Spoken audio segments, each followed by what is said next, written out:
जय गजानन माऊली, मी तुमचा लाडका माय. घेतली मग धन्नो, निघलो आता आपण वाशिम जाण्यासाठी. 140च्या स्पीडनं आलो आपण उड्डाण पुलाजवळ. मग आलो आपल्या शोरूमवरचं स्वच्छता अभियान राबवण्यात येत होता. आपण बिन हातभार लावू लागला शोरूमची स्वच्छता करण्यासाठी. आम्ही वाट पाहत बसलो ट्रॅक्टर येतात कधी.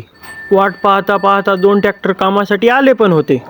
ट्रॅक्टर आत घेतल्या असलम कामावर पण टिकला होता. मामाला म्हणलं हिस्सा टाकल्यावर आपला ट्रॅक्टर रॉकेटच बनवून जाईल. मग तर मामा आनंदच झाली. मग आलो आपण सलीम भाऊच्या दुकानावर. सलीम भाऊ म्हणत लगेच बरोबर करून देतो. मग लगेच आपण आपल्या हातामधलं काम फायनल मध्ये करून घेतलं.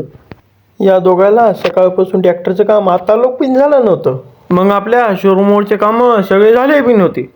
मग आपण शोरूम बिन बंद केलं होतं आणि पिंटू भाऊ घरी जाण्यासाठी गडबड मी करू लागली होती.